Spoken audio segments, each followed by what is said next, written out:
This is Trump on Earth. I'm Reed Frazier. 40 years ago, the U.S. government began taking climate change seriously and almost enacted carbon limits that would have radically altered the state of our climate. And these issues know no ideology, no political boundaries, not a liberal or a conservative thing we're talking about here today.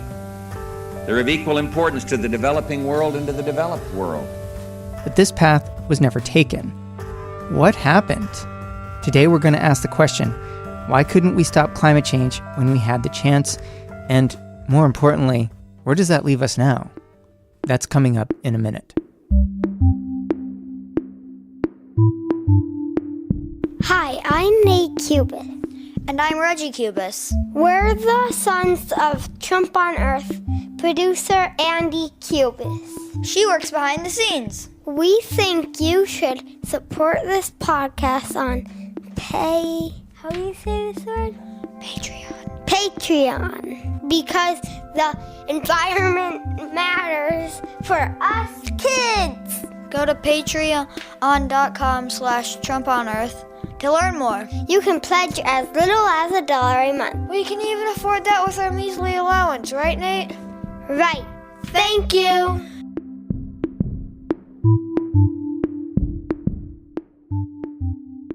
In 1989, the nations of the world gathered in a Dutch seaside resort to discuss whether to impose a binding agreement to lower carbon dioxide emissions. Over the course of a few years, the issue had leapt into the public mind.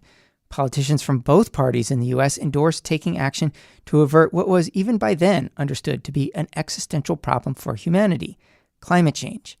But the U.S. ultimately opposed a binding agreement, and one was never signed. In many ways, the world is still stuck in 1989. Nathanial Rich wrote about this history in his new book, Losing Earth. The article the book was based on was published in the New York Times Magazine, where he's a writer at large. We should say that the work was supported by a grant from the Pulitzer Center on Crisis Reporting. Nathanial Rich joins me now. Welcome.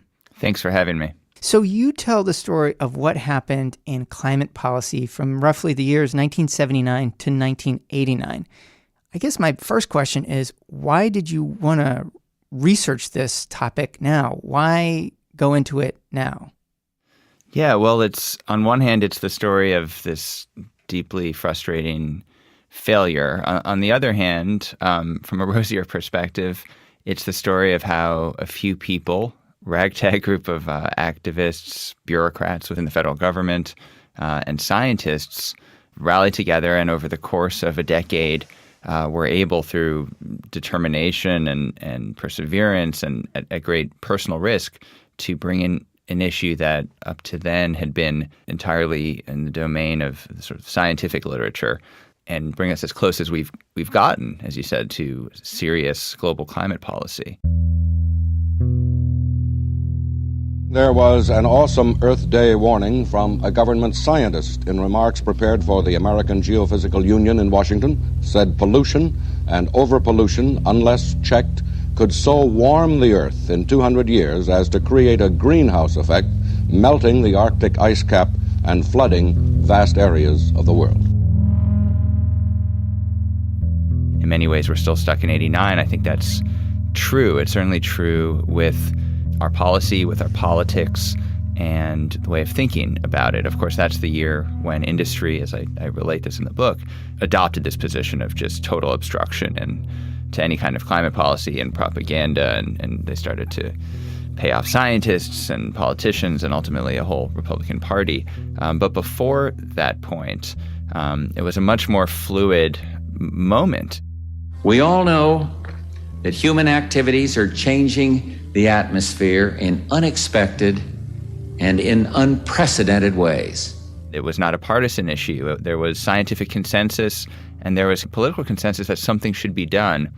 And so I thought by writing about this early period, it was also a way of writing about some of the larger questions that now face us and that rarely get asked. I wanted you to talk a little bit about the two kind of protagonists for the book, Rafe Pomerantz, who's an environmental lobbyist, and the former NASA scientist James Hansen. Can you tell me about them and why you centered a lot of the action around these two people? Yeah, they're sort of an unlikely pair of heroes. First of all, Dr. Hansen, kindly say your name, spell your last name, give your title. Well, I'm James Hansen. I'm the head of the Goddard Institute for Space Studies, and it's Hansen. Okay. James Hansen's work I was familiar with. He became the face of climate science by the end of the 80s. You've created quite a stir. Are you glad that the stir is happening?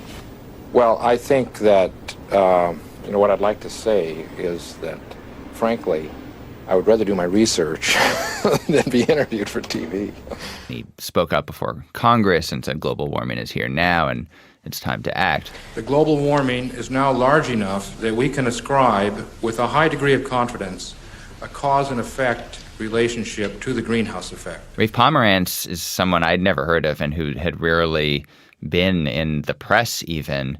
And yet, as soon as I started to conduct my research, I realized that there was this one person who had been almost single-handedly at times responsible for pushing the issue. Our final speaker of the evening, Mr. Pomerantz, will discuss the environmental community's views on the question before us, global warming, myth or reality. Thank you, Daphne. Let me first, deal with the topic of the evening, myth or reality, and go back a little bit, back to 1979 and the science of this question, because it helps to clarify how strong the consensus is in the scientific community. And in fact, it was through his actions that sort of began this political process. And Pomerantz is just a charismatic, fascinating, smart, indefatigable guy who, when he was in his early 30s, sitting in the offices of Friends of the Earth, the environmental organization where he was a lobbyist at the time, in 1979, he came across the problem of global warming while reading an obscure government report from the EPA about coal. And he started to ask questions. He started to say, well, what is this existential crisis? Because it was already being expressed in those terms by even in this sort of dry print of this government pamphlet. He said, what is this thing that I've never heard about? He was an air quality specialist. And he started to ask questions, and he started to hold meetings with people at the highest levels of government. And he soon realized that it was up to him, as crazily as that seemed to him at the time, to try to bring this to the attention of the American public. I just want to highlight for a moment, even in the late 70s when Rafe Pomerantz first started to get knowledgeable about climate change, it was not a controversial statement to say that, carbon dioxide emissions from human, activities were going to warm the climate with potentially pretty serious damages to the Earth. Lyndon B. Johnson, LBJ, in the 60s was aware of it. It was not very controversial back then, right? You cannot find scientists, really very many of them, who disagree with the direction. The debate tends to be over the magnitude, and it's usually stated in a kind of a 3 degrees plus or minus 1.5 degrees for doubling. But we are likely to go past doubling because we have so much momentum in the system, particularly in terms of global energy use. Yeah, I mean, the science was old science. I mean, it was already in textbooks. And the idea that man was warming up the atmosphere through fossil fuel emissions dates back to the 19th century. The first sense that this might be a really bad thing comes in a bit later, but still we're talking mid-1950s. So yeah, this wasn't new, but it was still relatively obscure outside of scientific circles and frankly the intelligence agencies, which had been studying it more closely for a long time as well. And I should say the oil and gas industry. Yeah, well, so let's talk about that for a minute. That is one of the sort of more awkward things about this, is that one of the first institutions to really look at this closely was the oil and gas industry. Why were they interested, and did their study of CO2 in the atmosphere affect what they would ultimately end up doing? Yeah, the industry had been following it about basically in step with the government scientists. And in those earliest studies, 54, 56, 57, 58, they're not even questioning the science. They're not trying to determine that this is happening. That's understood. What they are trying to determine in those early studies is how much of the CO2 put in the atmosphere since industrialization of the species, how much of that is owed to fossil fuels. And they conclude that it's, most of it. And so even then, the understanding is pretty firm. And every few years, they do these studies, just as the U.S. government does. And they keep reaching the same conclusions.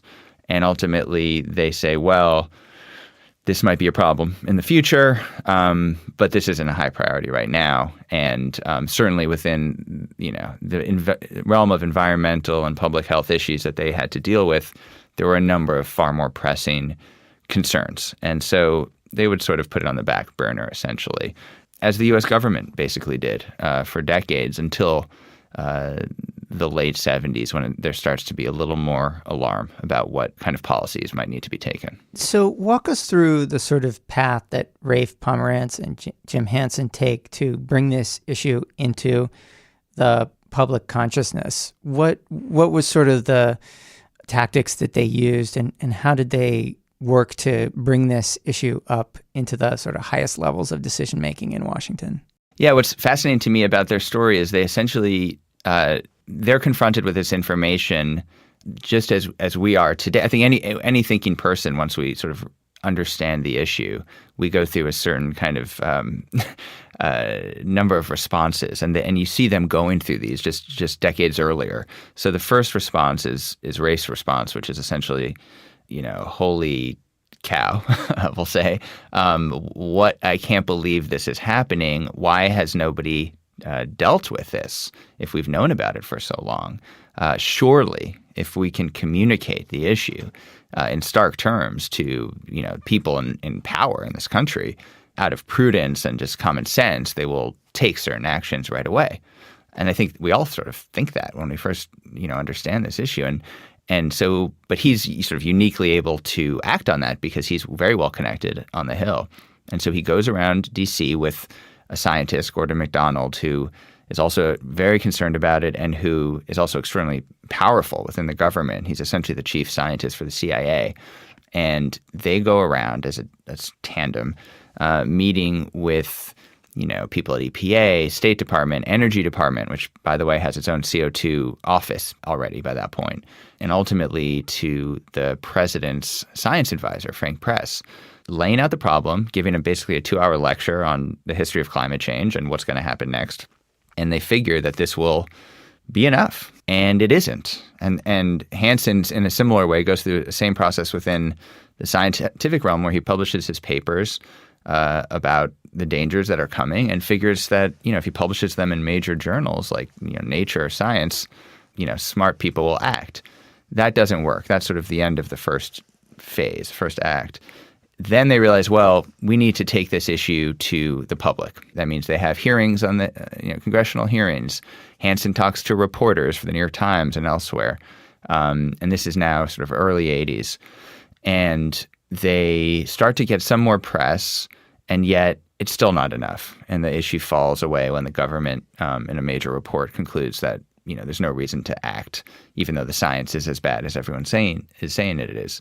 And then the final third of the book, the final third of the decade, is they become a little bit more frantic, and they go sort of more broadly to the public. The news they deliver is scarier, and there is an added tone of outrage. Essentially, Hansen and Pomerantz and their colleagues in this begin to say, this is crazy not to act. This is irrational not to act. We know what to do, and we have to do it. And it's during that phase that when Hansen speaks to Congress, and it becomes a major national issue finally, and furthermore a global issue. And you proceed to these high-level diplomatic meetings for a binding treaty to reduce emissions, and ultimately the U.S. drops out, and that process fails. And we're stuck then for approximately 30 years. So you mentioned the treaty to deal with problems with the ozone layer. It seemed like a lot of the story that you were telling was about the struggle of your protagonists to come up with language and symbols that kind of work for human beings to understand a problem like climate change. There was this success for dealing with CFCs, the chemicals that break up the ozone layer and created this ozone hole in the 1980s.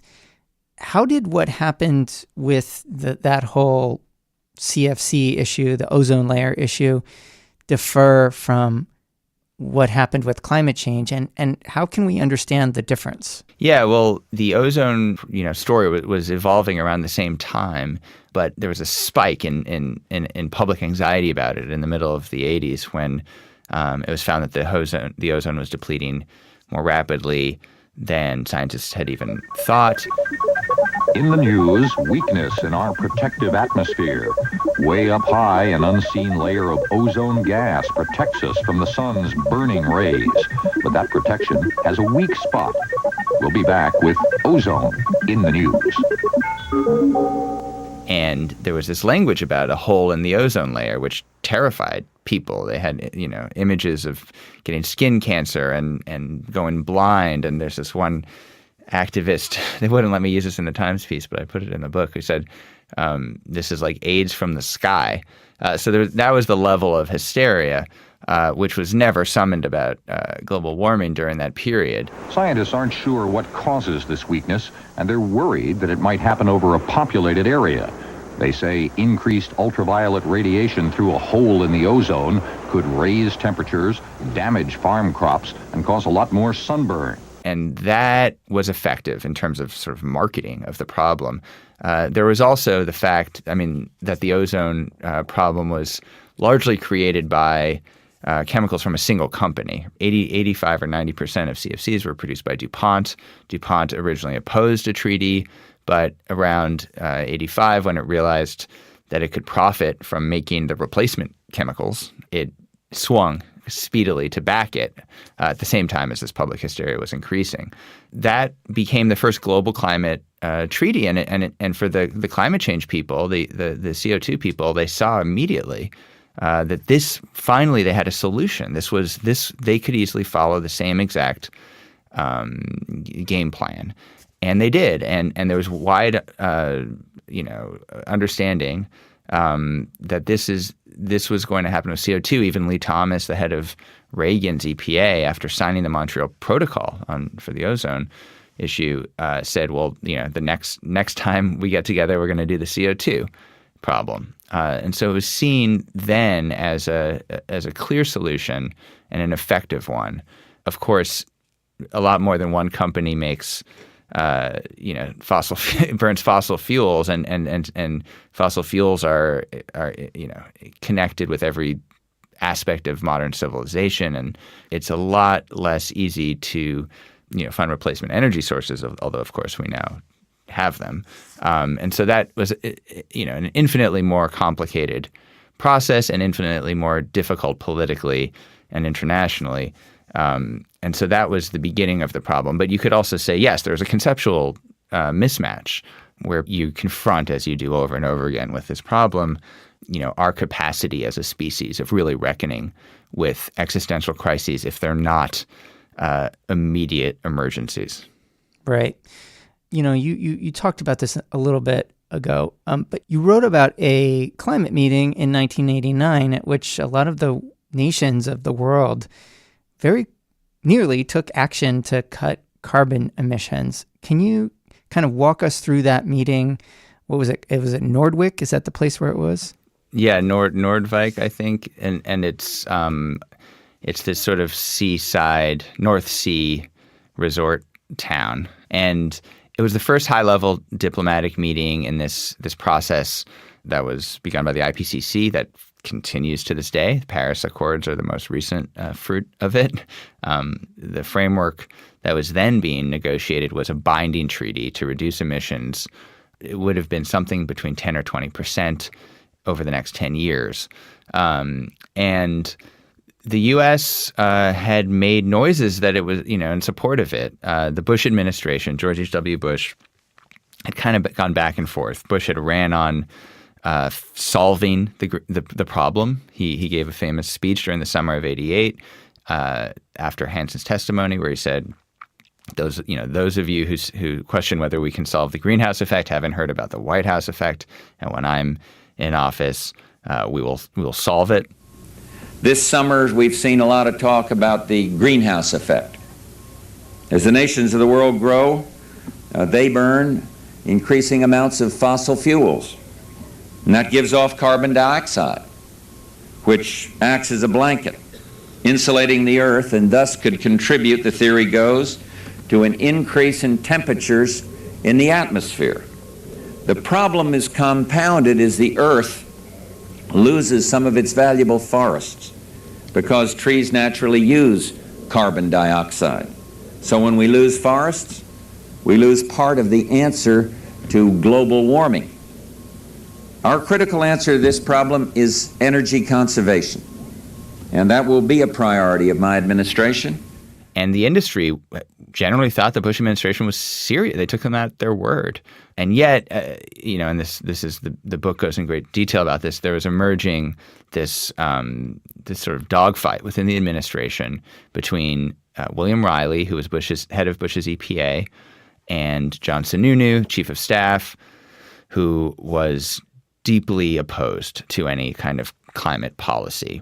And over the course of that first year of the administration, the administration would both, speak in enthusiastic support of this IPCC process at certain points, then at other points back away from it. By the time that meeting came around in November 1989, there was some question about which way things would go. It was sort of unclear. And Sununu sent Alan Bromley, who was Bush's science advisor, as hit to sort of babysit William Riley at this meeting. It was a meeting of environmental ministers, so Riley was really the person who should have gone. Sununu sent Bromley. Bromley was able, basically on Sununu's marching orders, to force the delegation to not accept, the U.S. delegation to not accept anything that was binding or anything that said it would reduce emissions by any amount. Then once the U.S. as the major global power of the day and by far the largest emitter of CO2, once the U.S. pulled out or forced this dilution of the framework into this kind of toothless pabulum, it became impossible to sort of move forward on anything tough. And there were still later opportunities, but that in retrospect was the high point of negotiations. So why was Sununu so opposed to doing anything on this issue? Yeah, Sununu is a fascinating figure, and I spoke to him at length for the piece. He's totally unrepentant. That was another one of my questions was... Yeah, completely unrepentant. Charmingly unrepentant. Does he not see what he did there? Yeah, you have to understand. So his position at the time, I should say, which will now sound familiar to anyone who follows politics in this country around climate change, but his position was deeply unusual at the time, which was to say he thought the science was not strong. He thought the climate models by James Hansen and others were not as predictive as they were being considered. He also felt that over time, he had this kind of conspiratorial historical theory that there were leftist sort of socialistic forces all over the world that seized upon scientific issues and scares to advance anti-growth policy. He felt that there were these shadowy forces who were using this to destroy capitalism, basically. Now, this has become something of a central doctrine, yeah, to the Republican Party. I mean, it's now maybe moved even further into all-out, total denialism, whereas he at the time was stressing extreme uncertainty. But this has become kind of mainstream. But at the time, it was like it was a crank theory.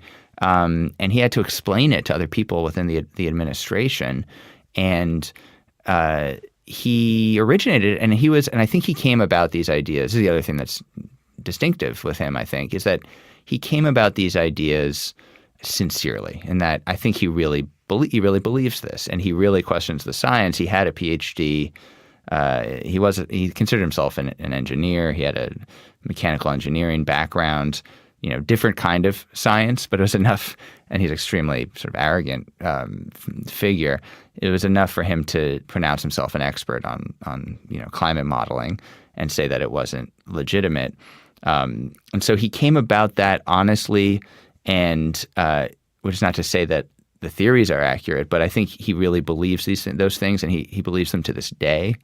I don't think you can say that about most Republicans now who play in this denialism game. I don't think they're sincere about their views about science, but I think he really was, and he was powerful, extremely powerful within that White House, and was able, when Bush basically deferred on engaging in the issue intellectually or even politically, Sununu was the most powerful member of the administration, was able to force this kind of compromise that meant no action would be taken. The thing about Sununu that comes across in the book is that he's this sort of prototype of the modern climate skeptic. He sort of like doesn't know how certain these scientists really are, and he's a smart guy. He's got a PhD, not in climate science, but in something. He's sort of like, I don't know if we can really, take this as seriously as these lunatic lefties want us to take it. Yeah, he's the prototype is a good word for it. I mean, he pioneers this. And yet he's such a complicated figure because even in the days before Nordvik, he gives a talk before this international group of investors. And he ends up talking about, seems extemporaneously, he starts talking about climate change. I think because it's the days ahead of this conference. He basically starts making the case for climate policy. And one of the investors says, well, hold on, like if we start, issuing policy to start fighting against, start reducing carbon emissions, might that have some like deleterious economic consequences? And he says, well, think about the cost that we will avoid if we let this thing spiral out of control decades from now. So he understood the intellectual argument for the policy, and yet he ultimately forced the destruction of any kind of serious treaty. Part of his argument, when you asked about like how does he feel about being responsible, he doesn't really believe that he's responsible for the destroying global climate policy. He would like to take credit, I think, but his argument was that the U.S. or him by extension was the only honest broker in this negotiation. That the other countries might have signed a document, but even though it said it was binding, there was no real enforcement mechanism. And that the U.S. had the honesty and the bravery to sort of call a lie. And I think you have to take that seriously. Although I think you could also consider, well, if the U.S. really put its might behind a treaty, especially at that moment in history when after the fall of the Soviet Union and the U.S. has this unique position of dominance, sort of cultural and political and economic power to do something, I think the history would have turned out quite differently. Certainly, in any event, we'd be a lot farther down the road towards some serious mitigation of the problem. And not coincidentally, the oil and gas industry begins its sort of multi-decade campaign to discredit actual climate science around that time. Yeah, and it begins at the same time after Hansen testifies. The PR branches of the industry start to get involved in the issue. So it's no longer the scientists, but it's the public relations, the marketing, the strategy divisions, and the CEOs. And in the book, I tell the story of which is very fascinating. One of the most fascinating parts of the research was to go inside of these meetings at the highest levels of Exxon and American Petroleum Institute, where they developed this strategy. Now, of course, at the beginning, it wasn't, let's pretend that science is all fiction. At the beginning, it was the conclusions reached by both at Exxon and the API and by extension the global petroleum industry, was we need to be an active participant in any kind of policy discussion that happens. We need to burnish our credentials as good scientists so that we have the authority to speak about this. We need to make sure that any policy that is passed don't go beyond the science. We should emphasize uncertainty where it exists. And then most important, we can't back any policy that will hurt the bottom line. And that's the beginning. And it's sort of almost as an afterthought of that strategy, American Petroleum Institute's communications department starts to reach out to some scientists that are friendly with industry to see if they'll start participating in the public dialogue about the issue and start making these arguments. And a few of them do. And they received $2,000 for an op-ed, I was told by the head of the API effort. The scientists did. And that's the beginning. And they find that strategy, which is not their main effort, it's almost, as I said, it's sort of an afterthought. It's something that the comms shop is doing on its own, begins to reap tremendous rewards because you have all of a sudden appearing in the national press these articles about how maybe the climate change thing is overblown. For the first time, you have an opposition. That's the end of '89. And that grows and grows and snowballs. And they basically keep pushing it as far as they can till by the mid to late 90s, you have the birth of this all-out brazen strategy of not only drawing attention to any uncertainty around the fringes of the science, but saying that the entire science, which has been around for almost a century by that time, is itself uncertain, is itself a fiction. That's when you enter the real, hall of mirrors of climate change politics that we're still immersed in. Did the greenhouse effect cause last summer's drought and heat? Even scientists can't agree. I'm Jeff Latham. I'll shed some light on a controversial topic, the greenhouse effect, beginning Tuesday at 6 on Newswatch 10. Now, what do you mean hoax? Well, it's a hoax. I think the scientists are having a lot of fun. Well, first of all, I'm not a believer in global warming. I'm not a believer in man-made global warming. If climate change is a problem, and do you believe it is or not? Do you believe I'm not a scientist. I think it's clear that the science is not settled. If you look at the world of global warming, it has become, in effect, a religion rather than a science. Is climate change a fact? Mr. Tillis? No. So, no, I absolutely do not believe that, the science of man-caused climate change is proven, not by any stretch of the imagination. Could it be that man-made global warming is the greatest hoax ever perpetrated on the American people? I believe it is.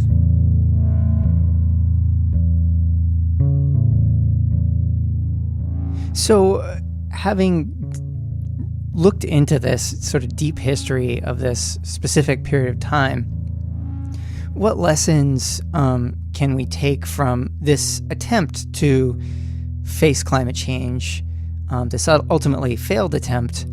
And what do you think your protagonists would do differently if they could do anything at all, if they had a do-over? Well, I mean, the lesson I take is that an appeal to rationality is not sufficient to motivate the level of transformational change that's required. Folks like Hansen and Pomerantz, I think they did what we all would do. In the first scene of the disaster movie, when you're given the information, you feel, you tell the president, right? You tell the armed forces. And they did that, essentially. And I think the answer has to be, well, even if people were concerned about it, it wasn't a high enough priority. It wasn't, if you looked at the polling at the time, even though awareness of the problem was at its all-time high, it was a very low priority if you had to rank it. To a large extent, that's still the case. Where we have had major change on major social issues in our history, I think one uniting factor is that the rational appeal is joined by a much more urgent moral appeal. And that wasn't really present during that time, and it really hasn't been present, at least in a major way in the public conversation, really until the last few months. There's been a turn. And I think you now see the leaders of this new movement for climate action making that kind of argument. You see people like Alexandria Ocasio-Cortez or Greta Thunberg, the Swedish teenagers leading these school marches, and the young folks in the Sunrise Movement. They're no longer saying the science is real, we need to act. I mean, of course, they're saying that too, but they're also saying your inaction is robbing our future away from us. You are killing us. You are destroying, our dreams of safe and a healthy life for ourselves and our children. And failure to act is wrong. And that's a different kind of argument, and I think it's ultimately a more powerful argument than simply we're stupid not to act. Of course, you can make both of the arguments at the same time, needless to say. Right. Was there anything in your reporting that really surprised you in this? Yeah, I mean, the most surprising thing was that, there's literally nothing we're talking about today that wasn't being discussed verbatim, in 1979. I think that's a little bit disheartening, but it's also. I was going to say, is that like super depressing? It is a bit depressing, but it's also, I think when you understand that history, I think it gives you the license to move beyond it more forcefully, and I think that's something that you've seen with this youth movement that's going on right now. Is they're not stuck in this sort of this false idea of we have to prove that this is real. And they start also to understand the issue as a social justice issue, that there's no thinking of climate change as, one in the list of political issues that you might hear about during a presidential campaign, if you hear about climate change at all. It's now the issue that unites every other issue. And that, I think, is where the conversation had to go and where it, again, has to go more forcefully in the years to come. We have to understand this is the basic fabric of what we're dealing with. In the same way we think about race in that way or gender, I think we need to understand that climate unites all of these other social crises. And the sooner we see that as a not only an existential problem, but as a crisis that affects every other part of society, from public health to every question of foreign affairs to social inequality, economic inequality, you name it, then I think we have a chance of talking about solutions on the scale that's required. But I felt that the contribution I could make was not necessarily in putting forth new policy. There's not really even any new policy to put forward, but in trying to expand that conversation. And I think literature has a role to play in that. Well, I think we're going to leave it there. Nathanial Rich, thanks so much for talking with me. Thanks for having me on. It's good talking to you. Nathanial Rich is a writer at large for the New York Times Magazine. Thanks for listening to Trump on Earth. All of our episodes can be found online at trumponearth.org. The podcast is supported in part by the Robert F. Schuman Foundation. You can support Trump on Earth at Patreon. Just go to patreon.org/TrumpOnEarth. This podcast was produced by Andy Cubis. Kathy Nauer is the executive producer. I'm Reed Frazier. Thanks for listening. We'll see you next time.